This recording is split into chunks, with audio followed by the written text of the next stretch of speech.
Hello दोस्तों, आज अपन बात करेंगे अभियुक्त की परीक्षा। सीआरपीसी की धारा 313 में अभियुक्त की परीक्षा की बात की गई है, जिसे बयान मुलजिम कहा जाता है। और अब हम बात करेंगे बयान मुलजिम कौन ले सकता है, कब ले सकता है और उसका प्रभाव क्या रहेगा। सबसे पहले बयान मुलजिम न्यायालय विचारण के किसी भी स्टेज पर मुलजिम को चेतावनी दिए बिना उससे साधारण प्रश्न पूछ सकता है। बयान मुलजिम लिए क्यों जाते हैं? बयान मुलजिम इसलिए दिए जाते हैं कि मुलजिम के विरुद्ध अभियोजन पक्ष ने यानी पीड़ित पक्ष ने जो आरोप लगाए हैं उसके बारे में स्पष्टीकरण मांगा जाता है कि आपके विरुद्ध जो आरोप लगाए हैं अभियोजन पक्ष ने, उसके बारे में आपका क्या कहना है। और ये लिए कब जाते हैं? जब अभियोजन पक्ष के साक्ष्यों की परीक्षा हो जाती है, यानी पीड़ित पक्ष, सरकार या अभियोजन पक्ष एक ही बात है, उसकी तरफ से जितने भी साक्ष्य होते हैं, जितने भी एविडेंस होते हैं, जितने भी गवाह होते हैं, उनकी परीक्षा हो जाती है। उसके बाद बयान मुलजिम दिए जाते हैं और बयान मुलजिम के बाद मुलजिम को अपनी प्रतिरक्षा करने का अवसर मिल जाता है।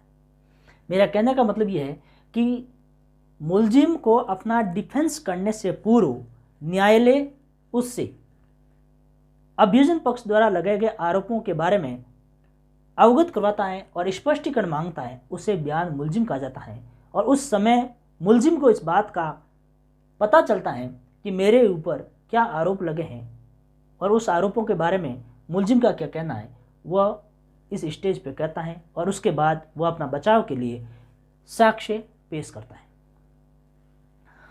अब प्रश्न यह है कि समन मामले में न्यायालय ने किसी व्यक्ति को व्यक्तिगत हाजिरी से अभिमुक्ति दे दी है, पर्सनल अटेंडेंस से छूट दे दी है। न्यायालय कह सकता है किसी अभियुक्त को कि आपको व्यक्तिगत रूप से कोर्ट में पेश होने की ज़रूरत नहीं है, आपके एडवोकेट की प्रेजेंस में हम विचारण करेंगे, तो कर सकता है।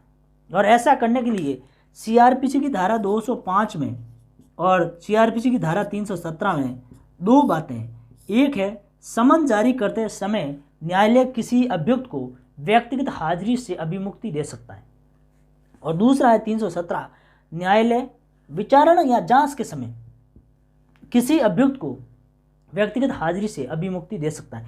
कहने का मतलब समन जारी करता उसी समय देता है तो 205 की प्रोसीजर है, और विचारण के समय देता है तब 317 की प्रोसीजर है। दोनों में व्यक्तिगत हाजिरी से अभिमुक्ति है, जिसको प्रैक्टिकल भाषा में हाजिरी माफी कहा जाता है। अब हम बात करते हैं कि जब हाजिरी माफी यानी व्यक्तिगत हाजिरी से छूट दे दी है न्यायालय ने समन मामले में, तो न्यायालय यहाँ पर भी किसी अभियुक्त को जब बयान मुलजिम लेता है उसी समय भी उसको व्यक्तिगत हाजिरी से माफी दे सकता है। सर्वोच्च न्यायालय ने इस प्रक्रिया को उचित प्रक्रिया नहीं माना और सर्वोच्च न्यायालय ने कहा कि जब बयान मुलजिम होते हैं उस टाइम अभियुक्त की प्रेजेंस कोर्ट में होना जरूरी है, न कि उसके एडवोकेट की प्रेजेंस। सर्वोच्च न्यायालय ने कहा कि अभियुक्त की प्रेजेंस यानी अभियुक्त की उपस्थिति न होना यह उचित प्रक्रिया नहीं है। अब हम बात करते हैं कि क्या बयान मुलजिम के समय यानी अभियुक्त की परीक्षा के समय उसको शपथ दिलाई जाएगी। यह है 313 के 2 में कहा गया है कि शपथ नहीं होगी, यानी बयान मुलजिम के समय जो ये स्टेटमेंट दे रहा है मुलजिम, उसको शपथ नहीं दिलाई जाएगी, यानी शपथ पर स्टेटमेंट नहीं लिया जाएगा, कथन नहीं लिए जाएंगे। ये बहुत इंपॉर्टेंट, वेरी मोस्ट 313 के अंतर्गत बयान मुलजिम के समय उसे शपथ नहीं दिलाई जाएगी। अब हम बात करते हैं 313(3) की। अगर बयान मुलजिम के समय अभियुक्त ने न्यायालय ने जो प्रश्न पूछे हैं उसका उत्तर देने से मना कर देता है या मिथ्या उत्तर देता है, तो उसके लिए उसको दंडित किया जाएगा। तो इसका आंसर 313 के 3 में लिखा है कि अगर अभियुक्त ने न्यायालय द्वारा पूछे गए प्रश्नों का उत्तर देने से मना किया या मिथ्या उत्तर दिया तो उसको दंडित नहीं किया जाएगा, यानी उसको पनिशमेंट नहीं दिया जाएगा, चाहे वो गलत दे चाहे मना करे। तो प्रश्न ये है कि उसने जो उत्तर गलत दिया या देने से मना किया तो उसका कोई मतलब नहीं। तो फिर इसकी प्रोसीजर अगली कहती है 303 का 4 कि 303 में कहा है दंडित तो नहीं करेंगे, और 304 ने कहा कि उसने अगर मिथ्या आंसर दिया है तो उसका न्यायालय विचारण के समय उस पर विचार कर सकता है, ट्रायल के समय उस पर विचार कर सकता है एक। और दूसरा इसमें कहा है कि अभियुक्त के विरुद्ध और कोई मुकदमा है और कोई ट्रायल चल रहा है किसी कोर्ट में, और उसमें इन्हीं आंसरों को जो इसने यहाँ गलत दिया है उन्हीं आंसरों को, उसी उत्तरों को वहाँ दर्शाना जरूरी है कि यहाँ पर उसी उत्तर की ज़रूरत है, तो वहाँ पर अभियुक्त के पक्ष में या उसके विरुद्ध साक्ष्य के रूप में लाया जा सकता है। मेरा कहने का मतलब गलत दे या मना करे दंडित तो नहीं करोगे, लेकिन अभियुक्त के विरुद्ध साक्ष्य के रूप में उसको लाया जा सकता है। ये बहुत इंपॉर्टेंट बात है। अब यह है, अब एक 303 के क्लॉज 5 नया जोड़ा है 2008 में, ये बहुत इंपॉर्टेंट है। और ये कहता है कि न्यायालय अभियुक्त से जब वो परीक्षा करेगा, बयान मुलजिम लेगा, उस समय एक सुसंगत प्रश्नों की यानी रिलेवेंट क्वेश्चंस तैयार करेंगे, लिस्ट तैयार करेगा कि क्या क्या मुलजिम से पूछना है।